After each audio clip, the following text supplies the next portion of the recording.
Obviously, thanks for everybody for joining us here for our June edition of ArcSite Essentials here. We'll go ahead and get started. Patrick, if you can jump us ahead here again. Usual cast of characters here for our webinar. I'm Andrew, Customer Success Manager here at ArcSite. Patrick is joining me here as well. He's head of Customer Success here at ArcSite, and so we'll be your hosts here. I guess a few housekeeping things before we do get started. Obviously, there's a Q&A box down at the bottom in your Zoom panel. Obviously, we will take questions throughout the webinar. We'll have a specific Q&A section at the end as well, but like if you ask a question during the presentation that we won't answer it. Both of us will be talking in different sections, and the other will be helping answer some questions during that time. So, feel free to ask during the meeting here. We do have this recording, so a link will be sent out afterwards. If you want to send that around to any colleagues or anything that might have missed. And then, obviously, due to the situation currently, both Patrick and myself are at home. So, pardon any dog barks or doorbell rings or anything like that. I keeping an 11-month-old puppy quiet for an hour is a difficult task. So, I'll apologize on the front end for that as well. But we'll hop right into the topic and the agenda here. Obviously, today is going to be focused around customizing your ArcSite outputs. So, Patrick, if you can jump me ahead here, basically what we're going to be covering today is a few things, again, all focused on outputs. So, first we're gonna go over why outputs even matter in the first place. Why they're even an important topic to be covering at all. We're then going to dive into, first and foremost, how you can clean up your drawings to get them ready for outputs, get them presentable for exporting, and then we're going to cover how you can go ahead and make what we were going to call quick and easy templates for your drawings. So kind of quick and easy ways to standardize your drawings and get them ready for sending out. And then we're going to dive into how you can tailor your export for your needs and what you want out of it, what you want to see, what you want to display. And then lastly, we're going to discuss a pretty powerful tool that is an output in and of itself, but can really take your exports and what you send out to the next level, and that's going to be the proposals tool in ArcSite. So first and foremost, we're going to talk about why outputs matter in the first place. So obviously, we all know the saying that a picture is worth 1,000 words, and that's certainly true within ArcSite. So visual communication is a huge value here for your exports. So if you can create a nice professional looking drawing, and send that out to a customer or to someone who's handling permits or even an internal partner of yours, the ability to have a nice coherent diagram with templates and logos and information on the drawing can just obviously make your communication lines that much clearer.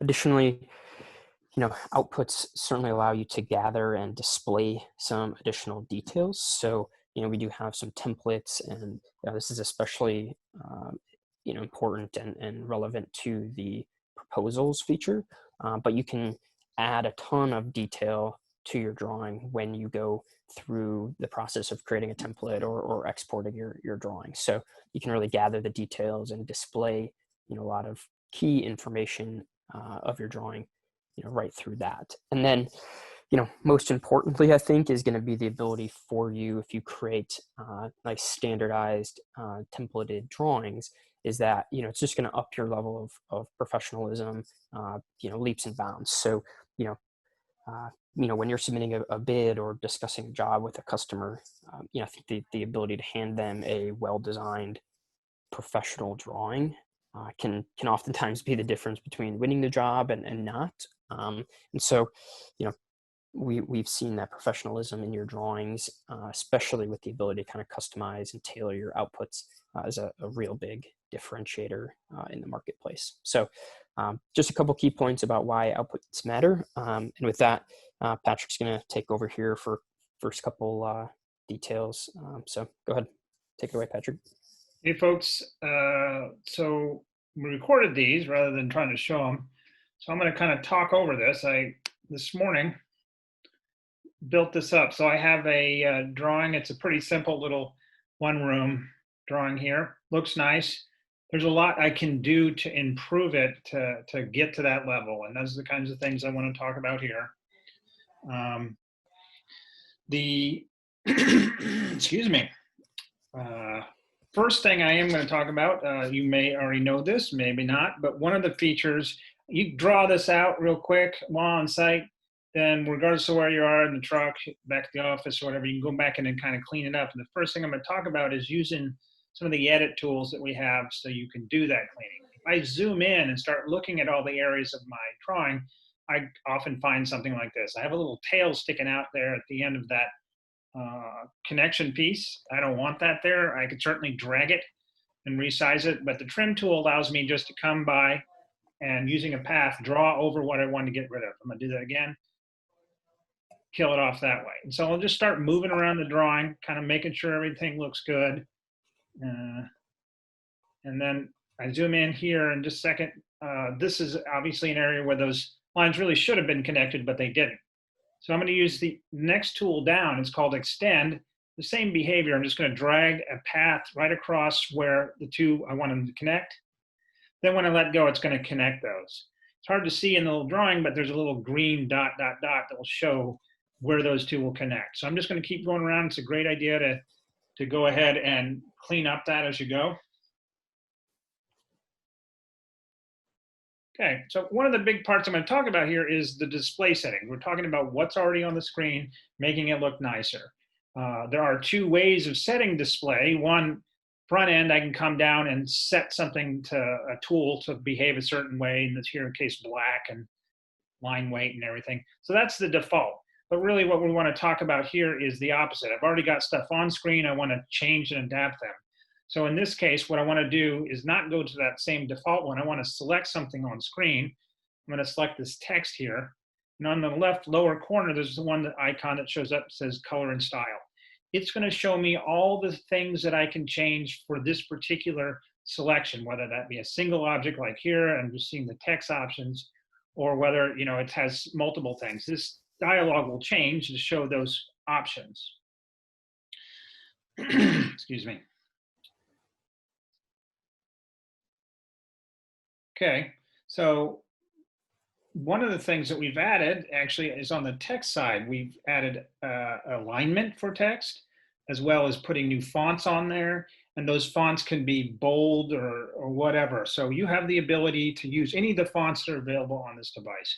If you have a particular font that you want, that you don't have, iOS will allow you to put those in and then will just automatically show up in here. One of the things I hear often is some sorts of architectural fonts.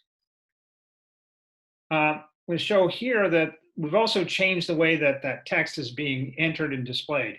Our text box used to be about 2 lines and it was hard to manage a large block of text. Now you have about 5 or 6. You can easily move around and adjust those like that.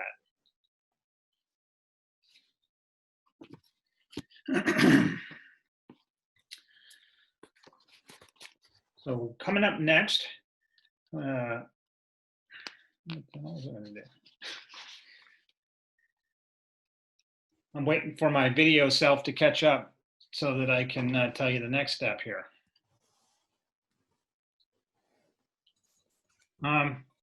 Okay, one of the issues here is that as I've been zooming in and out, this text has all come in at a different size. One of the things I can do is select text, come back to that color and styles dialog down here, and pick a common size. So the issue is it doesn't look good because they're all different sizes. I can come in here, pick a common size under text height, and then have that done that way. So at this point, I may need to move things around to adjust from what I did, but everything is now visible at the same size. This is in, this is sort of afterwards on the fact. There is a way to also force text to always be the same size. So I'm going to come into my colors and styles under text, the bottom tool here at the bottom. And I have this thing called automatic text height turned on. That's the way I have it currently, where as I zoom in and out, things change size. If I toggle this off, I'm allowed to go ahead and choose a common text size that will be used every time. So you didn't have to go back and adjust it. Either one's a valid use case. It's sort of preferential here. Next, maybe I'll talk about this. I think I talk about this dimension, right? The dimensions sort of, one of them looks good. The other one's sitting right on top of other stuff. So I want to move that. And I can do that by simply making it active by tapping on it. And then right there in the center, there's that little box. I'm going to press down on it and drag it out. So I can adjust how those dimensions are showing up on screen. We'll talk a little bit about how you can change those dimensions because there's unique things you can do here. Go back to the same dialog, the colors and styles. I can turn on and have the endpoints be arrows or not. And I can also turn it on and off the text border where that text is. Just a way to kind of clear up some of the clutter that's on the screen as you get more elements out there.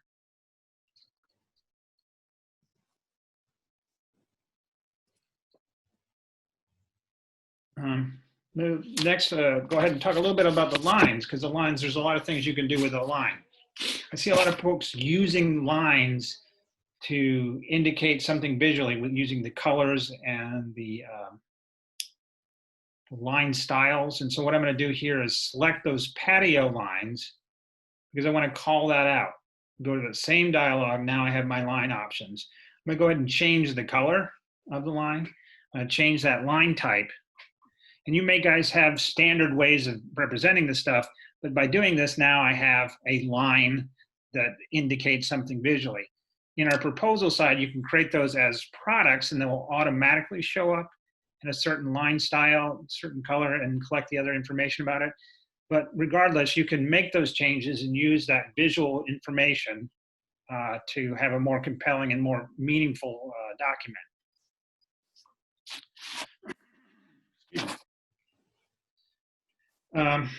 Let's see, the next thing I'm going to talk about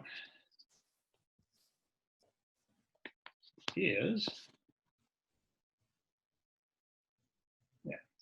so if I look at that chair icon, when I, the shape, when I zoom it to the level I want it to be printed at, it actually looks a little heavier, say, than the other icons on the screen. So what I'm going to do is I'm going to select it, and I'm going to change just the line weight here. So this is something to think about.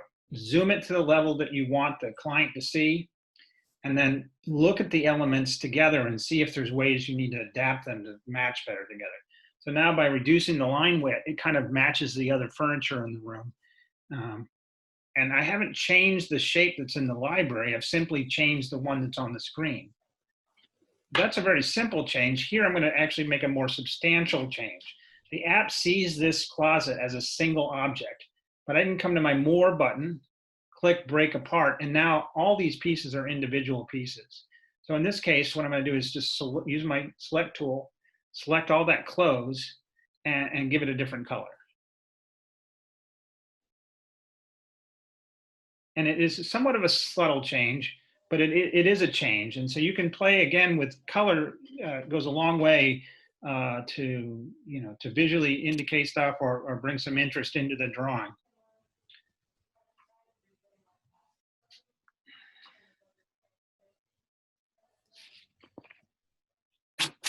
I think the next thing I'm going to talk about is that I've mentioned several times now, look at the drawing as if what it's going to look like on the export. And when I look at this drawing now, I can see that this text callout on the left is important to have, but it's kind of pushed off to the side and you can't see it when you need it to be there. So what I can do, these text callouts are great. You can just drag a line away and start typing something in. Inevitably, they're going to be put somewhere that maybe you don't want them. or they need to be adjusted. So these text callouts, this thing that says foliage TBD, oops. Well, actually, I guess what I was going to talk about here is that you can put in a fill. I mean, certainly we have the fill tool, both as a color, or in this case, I used a pattern, so I can indicate something visually again. And this is where I grab a hold of that guy. It is too far out and makes the rest of the drawing small. So I can come in here and grab that center square that combines the two lines and readjust how that thing's being displayed on screen to make it better match the project need here.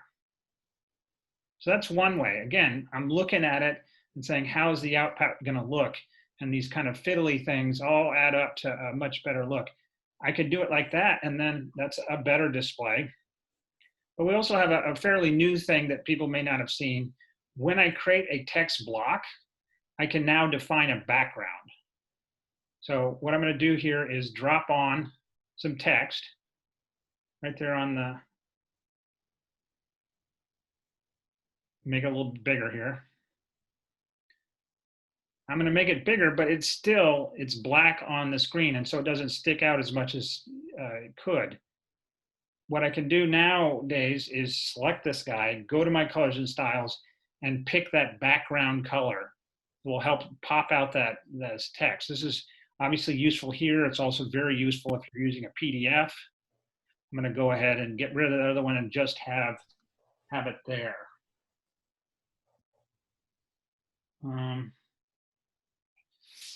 That's really it on this particular section. What I'd like to suggest is that these are all useful, used in combination or separately, and of course this is a two-way street. Hopefully, if there are questions about some of the things that I've just covered, or other questions about cleaning up stuff, we're certainly willing to take stops here and kind of touch around the particular topics we're covering. So in this case, cleaning up your drawings.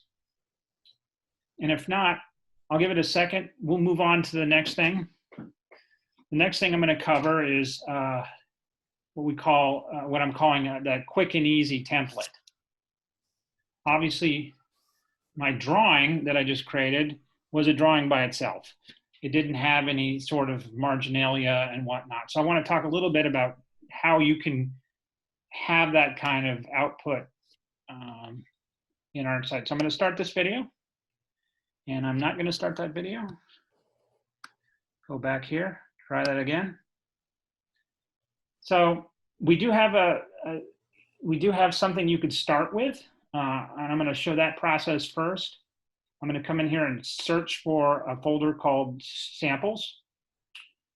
And in there's a couple of examples of potential templates that you can use. I'll show you how to use them after I grab one. So one that I see a lot of people use is this 11 by 17 title block. So it looks pretty good. I can come back to this level and click on the little eye icon and say duplicate it. I'm going to duplicate this and take it out of the samples folder and put it into one of my folders called template. So I'm going to close this down, leave the samples, and go back now to a folder that I've called template, and it now has that one in there. And so I'm going to use this as sort of that golden template that I'll use and copy every time into new folders and just use it as the template. So I'll kind of walk through that process. Hey, Patrick, would you mind pausing the video real fast? You said a question come through about cleaning up the drawings. Absolutely. Real fast. Peter had asked about if we can have the ability to connect corners, that need joining. So maybe there's two lines that come together for a corner, and maybe they don't quite touch it. Would you mind kind of either describing that, or maybe going back to the other video and showing that real fast, or just basically two, connecting corners that need to be joined together? So sure, what I'm going to do actually is quickly jump over to my iPad. Sure. So I'm zooming in. I'm on this screen here. It's a bit of a latency here. So there are two ways of there's actually several ways of connecting things, we can use the line tool and we can use the wall tool. My assumption is that sometimes you'll see this, and what you're seeing it is on the wall tool itself. So I've drawn one segment, and then that one worked. It automatically snapped together. But what you will encounter sometimes is, well, it's trying to force it to make an error, and sometimes it's hard to do.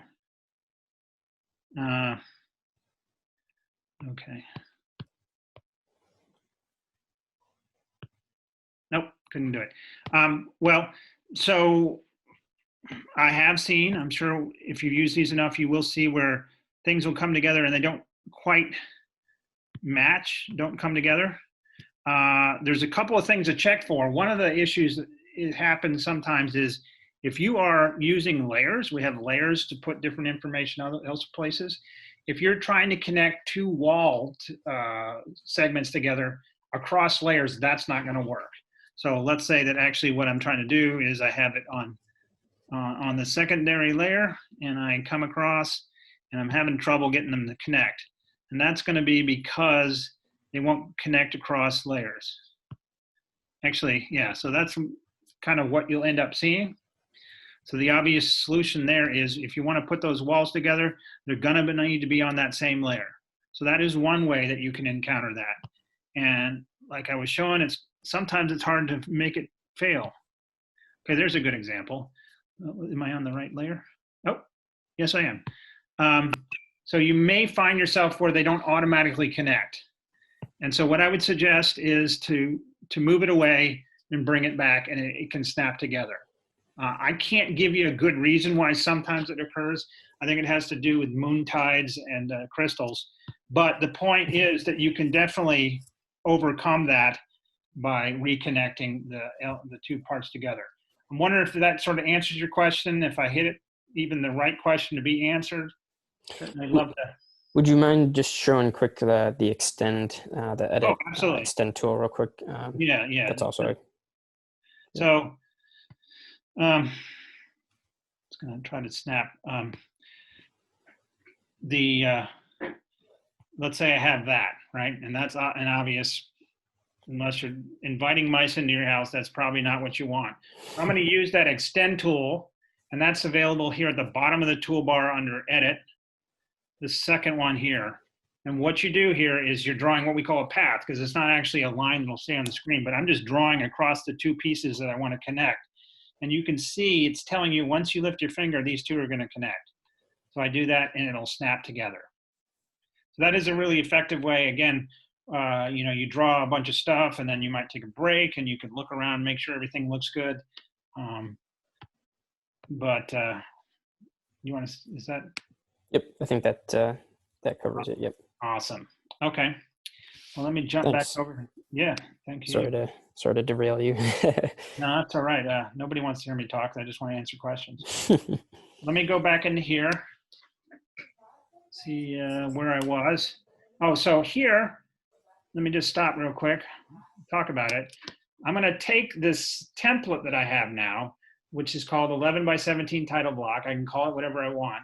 I'm going to make a copy of it into a new project folder. So in this case, you can see here that I have this thing called new project. So you create a new project folder for your new client or whatever new project. I take a copy of this one and copy it into the new folder. So I'm never going to work on this project called template. It's just simply a place where I place this and make a copy of it. So I'm going to duplicate it. And I'm going to pick the folder that I want to put it in and click duplicate. So now I can close and get out of template and go back into what's called new project, and there it'll be. So then I can start working and start drawing inside the scope of this thing that I've laid out to do my work. So that's at a high level, that's the quick and easy template we're talking about. I have here another one that I've added in where you might have sort of that more of the blueprint kind of look where you could go in there and change that text to match whatever the project is. So it's open to how you want to do it. The process is going to be the same of what you put in there. I mean, how you copy it and use it again. But I also want to talk about, let's say you're working with a existing PDF.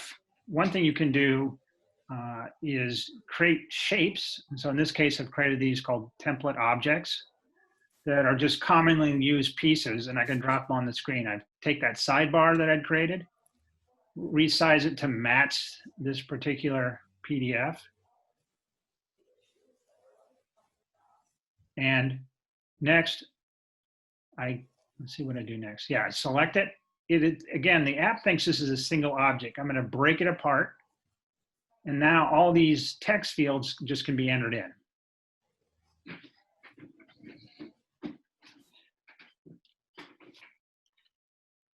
Main Street. So I won't bore you with the rest of them. You can see the point there. But you can also have other things. I've added a logo. I just brought in an image and saved it as a shape. Put that there. And add these as I go. I'll pick one more. I pick the north arrow here. Drag it and put it somewhere on the screen. So very quickly, you can get that common look going across all of your drawings, whether they be from you starting from scratch or you're working from this from a PDF. Patrick, real fast. Question came through about when you're using that template, so maybe like the 11 by 17 title block template, for example, are you restricted at all to the size of the building that you can draw in it? Obviously, that comes in at a standard size. So, what happens if the drawing is, bigger or smaller than that area that is created? Sure. So, you are, in this case, because I've defined it as an 11 by 17, because at the other end, and Andrew will cover this in a bit, it's more about getting it out of the app. And if you want it at a particular size, always print it out there. It's a good idea to set it up the way you want it, export it, and make sure it's coming in at the size you want it, because I know permanent offices and whatnot are very particular about how things are. So things have to be to scale. My suggestion is if you do have a variance on the sizes of your projects, you could simply create multiple ones that have a different size. Alternatively, if you don't have one that matches, you could go in there and adjust everything. Our tool allows you to define what what size something is. I could go in there, and I guess I can quickly show that as well. Let me go here.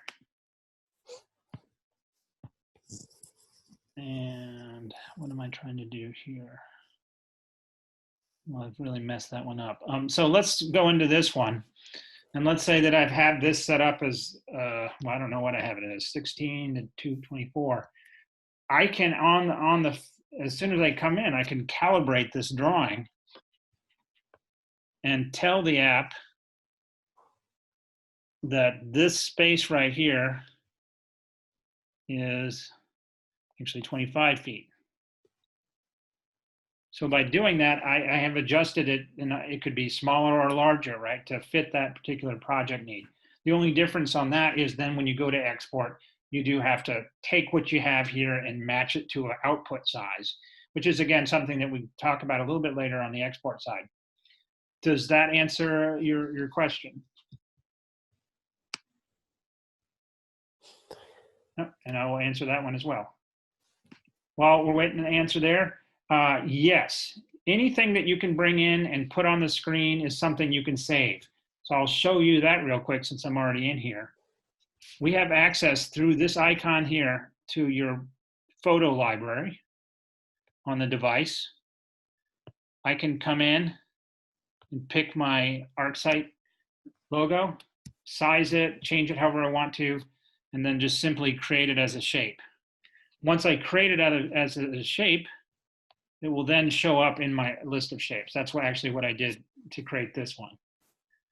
So if you can see it on the app, you can use it. Excuse me, if you see it on the device, you can use it. Okay. Let's see. I think that covers it, yeah. So the last thing I didn't mention, and let me just jump back a second. is when I make that copy of the template, obviously it's going to be called template copy or whatever you call it. I thought I stopped this. So once I've made that copy and put it into your new folder, you are going to want to come and rename that. So that was the last step that I didn't cover earlier. And that's coming here to this icon. Instead of duplicating like we did earlier, I'm going to rename it. So I'm going to name it to something relevant for this project. One house down at 234 Main Street, and click rename. And again, that's the short version of this. It actually doesn't warrant talking about too much. It's pretty simple to do. Again, I'm happy to answer any questions about it, or we can move on. So we'll just give it a second. Anybody's wanting to ask a question? And if not, we're going to go move on. And I think it's now my turn here. Yeah, and I think thanks, Patrick, for showing that.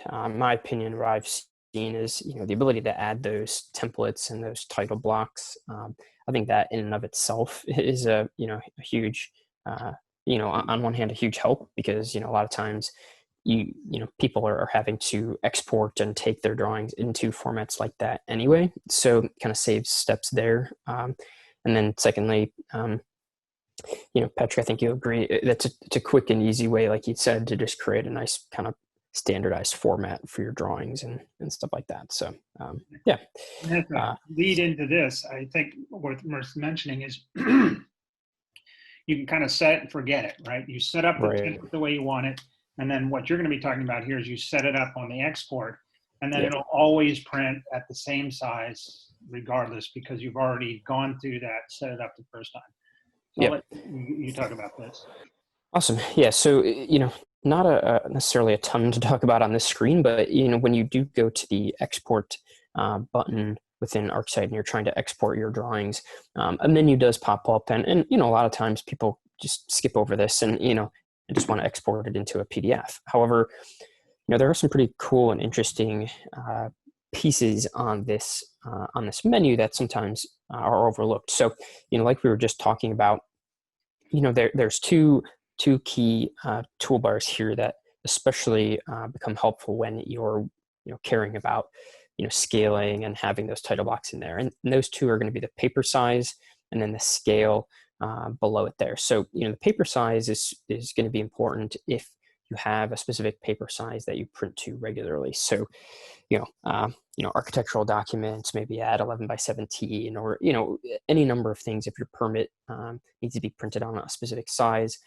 altering that paper size in conjunction with those title blocks can get you a really specific and tailored drawing right to that paper size. And then secondly, the scale, like I mentioned, it's super helpful, especially with permits or when scaled drawings are required.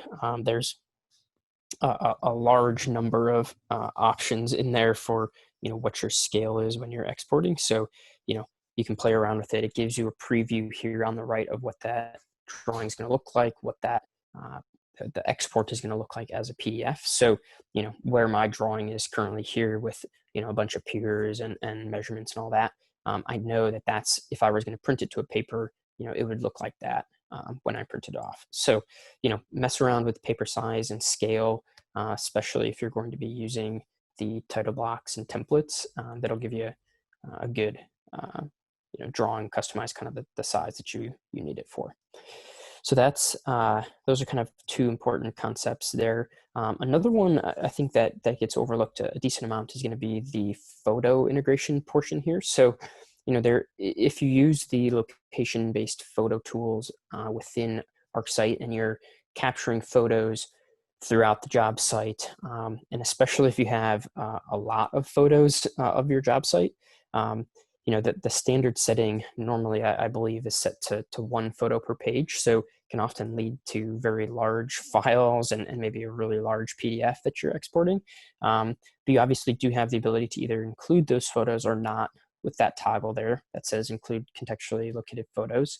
And then you also have the ability to edit the amount of photos that show up per page. So if you have a ton of photos, maybe it makes sense to have 2 or 4 or 6 photos per page, just to shrink that down a little bit and make it a little bit smaller of a document to manage. So again, pretty simple screen here, but a lot of customization options here. You can figure out what works best for you and your use case, and move forward that way. So yeah, that's kind of tailoring your export using the export options. And then obviously, Patrick, if you can move us forward just a little bit, when you're exporting, there's a number of ways and avenues that it can be used. So the first that I want to talk about is using your export as a way to kind of facilitate office interaction. And this is actually a little bit more of a case study in a lot of ways, but we do see a lot of times the ability for you to take your drawing and then communicate with internal teams, communicate with your office managers, so that there's clear lines of communication back and forth. So one example that we see a lot of times is folks who are out in the field for sales. If you're out doing a drawing for a bid, perhaps the sales folks are able to actually immediately upload their drawing to the cloud. And then, with collaboration, the sales manager, who maybe is back in the office, can actually instantly review that document. And it does kind of help remove some back and forth between the parties. So, sales manager can really be involved. Like I say in the fourth point here, you can be involved in the sales process without needing to be on site. So, your exports and your drawings can actually be collaborated and sent to the managers to offer some valuable insight. Really with not a lot of time wasted going back and forth. So the reason I bring this point up is because it can be super valuable for training of new sales folks, because sales managers can help train and help their employees right on the spot. So it's really interesting being able to immediately upload your drawing to the cloud, have your sales manager right there in the office kind of review your work and help you if you have any questions kind of instantaneously, with no back or forth. And they can see your drawing, they can see what you were doing, they can point to spots, which a much easier conversation than maybe a phone call where they're not able to kind of see what you're doing there as well. So yeah. A couple questions came through there in terms of selecting which photos to include. I guess, Patrick, if you wouldn't mind, the standard is that it's going to bring in all those pictures. So you can certainly have the ability, if you took a blurry picture or something like that all of a sudden you don't want to include anymore, you can obviously jump back into the drawing, tap on that blue camera icon where you took it, and you can certainly delete maybe incomplete pictures, or pictures that you just don't necessarily want to show on that document. But the standard is it's going to pull through all of those pictures that you use there. So yeah, that's the answer there. In terms of choosing scale for export,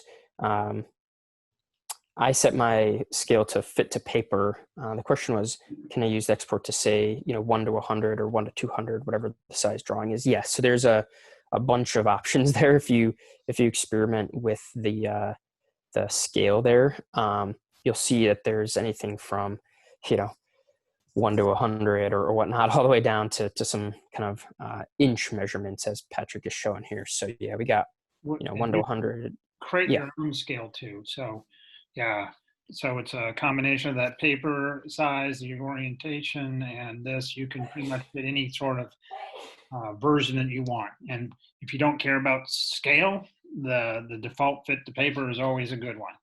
Just that's the pivot point, whether or not you really need the precision. But we do have those all supported. Yep. And then Patrick, if you wouldn't mind staying on that screen on the iPad for just one second. There's a question about the ability to change the number of photos per page. So really the photos per page toggle, you're not reducing the number of photos that are included. It's just simply changing the number of photos that appear per page of your export. So if I have 7 pictures that are part of my drawing, 7 location-based photos, and I choose 1 per page, obviously I'm going to have 7 pages of attachments to my PDF. So my PDF is going to be 8 pages long with the inclusion of the drawing on the first page. This toggle, doesn't eliminate the number of photos. It just simply changes how many per page display. So yep, awesome. Thanks, David. Cool. So getting back to the presentation. The next piece of info is kind of what's next. You have a document, you have a drawing that you're exporting. What comes next after that? And I think we covered this pretty well, so I won't go into too much more depth. But the value here, like I talked about at the beginning, is that you are now able to send, especially if you use those templates of the title blocks, you can send these directly to the permit offices instead of having to do some combination of export and then go into a PDF and all that good stuff. So you can send those directly to the offices that you need. You have the ability then to send branded, if you use your logo on the page, you can have a branded drawing, you can have a well-designed drawing that you can send to your customers. And then, like we talked a little bit about, the repeatability of this is really nice. So if you have different parties that require it in different sizes or scales, you don't have to make 2, 3, 4 different drawings. You can just export it once in one paper size and then edit it to be on a different one.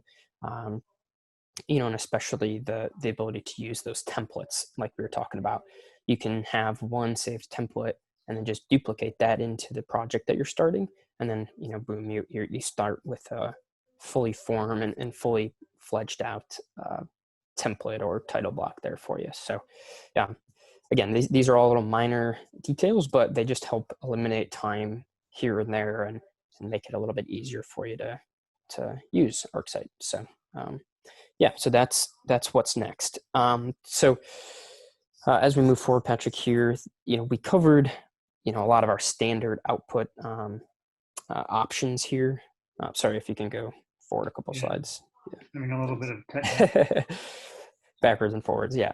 So obviously we've covered a lot of our standard output options here, which obviously can take your drawings to a whole new level. But this is where we take it to that next step and to that next level of usability and time savings, is through the use of ArcSite proposals. So many of you may have used proposals before or used ArcSite's takeoff and estimate feature, but for those that haven't, we have developed a feature over the last 6 months or so that allow you to develop and build full-fledged material takeoff lists, even build complete sales proposals and estimates, all by simply drawing the same site plan that you currently do. You just use what we call products going forward. So proposals are kind of the top level of an output. They come with a lot of client information. They come with a lot of detail that you can provide. They're customizable so that you can have your logo and your information. Can create a really nice package. If you're going to be making a bid to a customer, right out on site, you can make it look like a full-fledged contract or proposal that way. So I have a little video here as well in the next slide about how a proposal is made.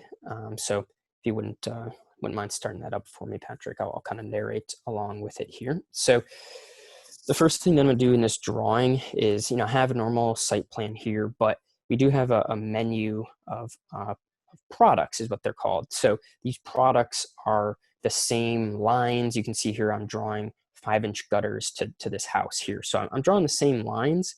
They're the purple lines there, and then the same shapes, that you would normally use. But the difference is that these lines and these shapes carry some attributes with them. So the attributes might be pricing or they could be some data that you're going to collect from these shapes or lines. So, really, it's the same, basically I'm demonstrating in this video here, it's the same drawing that you normally do, but you're just going to use these specialized lines or shapes or areas to create your drawing. So in this scenario, I'm hypothetically a gutter contractor, and so I'm drawing out my site, where I'm going to be putting those purple lines, which indicate 5-inch gutters. I listed a number of downspouts and miters and drain basins here. And the neat part here is that, if you wouldn't mind pausing here real fast, Patrick, is that simply by drawing using those products instead of your lines or shapes, you can create a full list of required materials that you might need for your project. So the idea being is that I'm building an output as I go, really without having to change my workflow at all. So if you can advance me here. Oh, sorry, if you can, darn PowerPoint. I think we're back at like a minute 20, I think is what it was. But basically the idea here is that I have this full list. It has prices associated with it. Basically what I'm showing here is that you can attach PDF documents to the back of this proposal as well. So I've included some terms and conditions. I've included a couple marketing brochures. And basically our system is now generating this report that is going to include a price listing, so an estimate that I can give my customer right while I'm standing with them. And then it's going to include my drawing as well. So you can see here as I scroll, I built, pretty quickly a 7 or 8 page document that I can present to my customer. It's got that drawing that I made, obviously pretty quickly, so you can add more details, but then you can start to add, your terms and conditions, or I can include some site data that maybe I collected. And then as I scroll here, you can see that I'm adding, some marketing materials on the back of it, maybe some brochures or maybe some marketing documents towards the back. So again, pretty seamless way to kind of create a really full-fledged, working document here as my output. So this is the output. As I scroll up, I can press export and then go ahead and do what I wish with this document. It's a PDF that you can go ahead and do whatever you want with. Hey, So, Andrew, yeah, I'm unable to open this QA panel for some reason. You want to check what that is and see? Yep, I got it. So, the question is, how do you create the extra terms, et cetera, to include in your output automatically? So that's part of the takeoff and estimate feature here.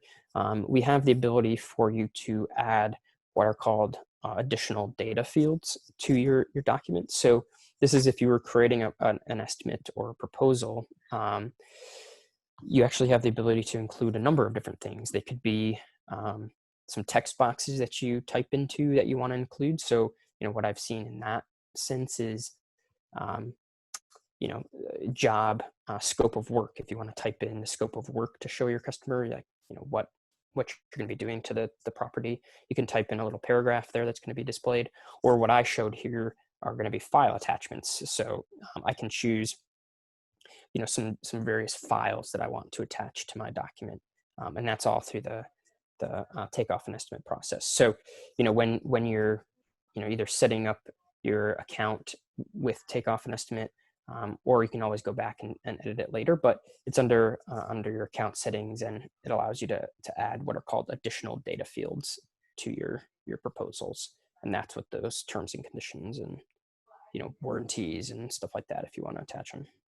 So hopefully that answers that question. So yeah, in terms of how you actually do it, there is certainly a tutorial there. So yeah, I'd be happy to help you on that sort of thing. That's something in our help center that you can look at. But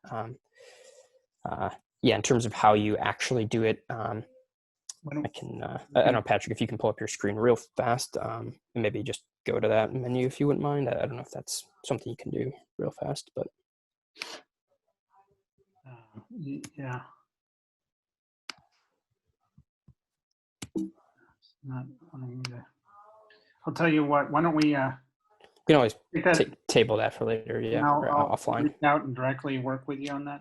Awesome. Sounds good. Um, Perfect. I can't tell if there's another one. It looks like the number jumped up. Do you want to check real quick before we move on? Yeah. Question.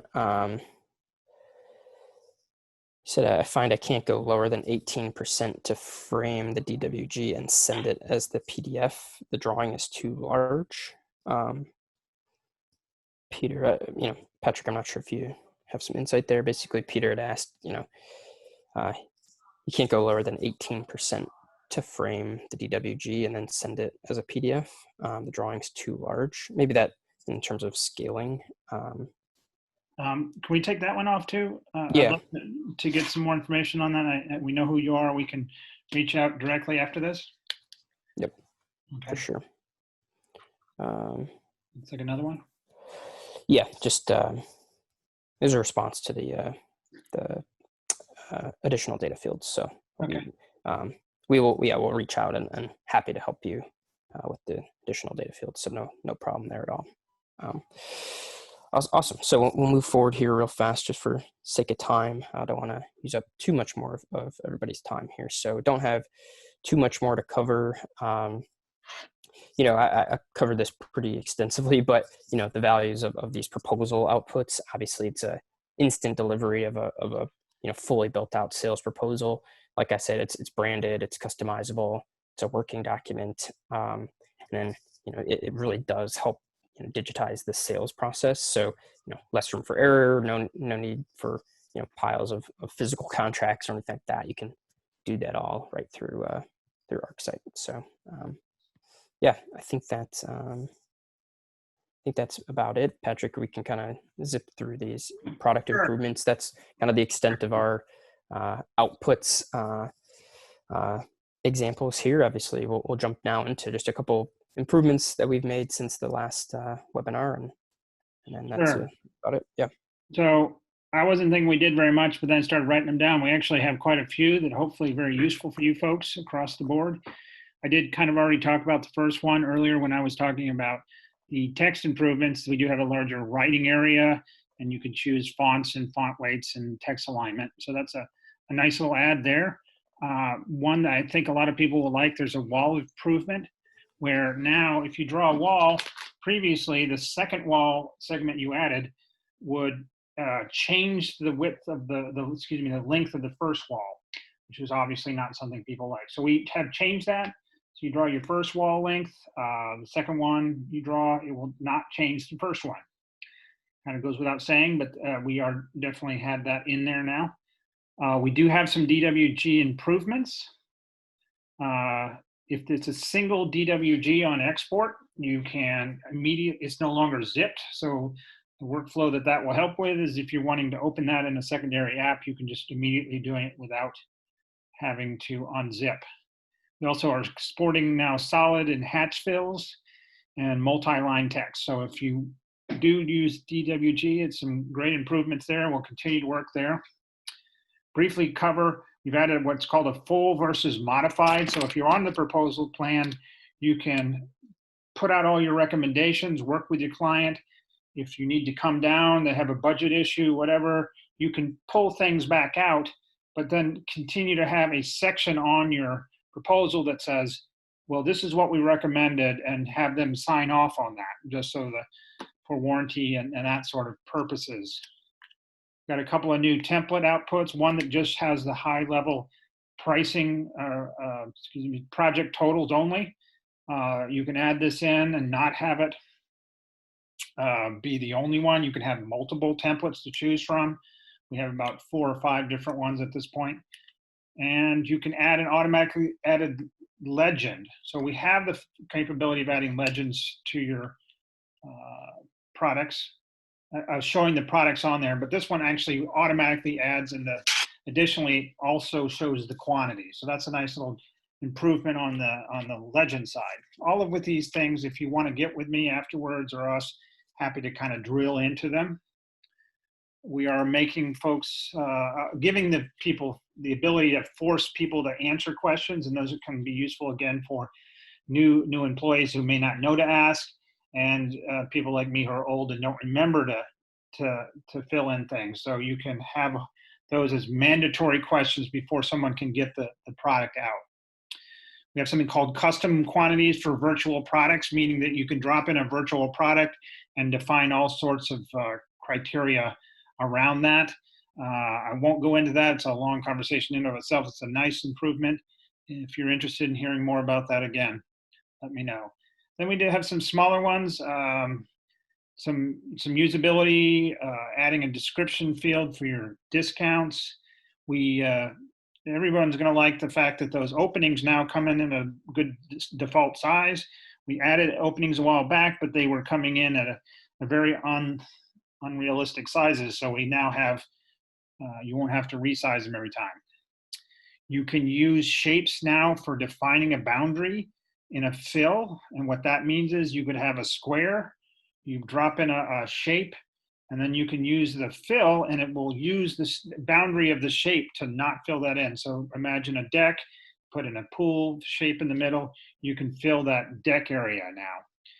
We've got a lot of improvements and about actually 10 bug fixes. So if you're one of those people who has your favorite bug, you're waiting for resolution, hopefully we've hit your thing there. Yeah, I think that's about it, and we're Exactly. at 3 o'clock. Yeah, so obviously really appreciate everybody joining us here today. We'll dismiss here, but we'll have a recording up shortly, and yeah, obviously Patrick and I are here for any additional questions afterwards. So thanks everybody for joining us here for June's ArcSite Essentials, and yeah, everybody have a great rest of the day. Thanks for joining. Thank you. Appreciate it.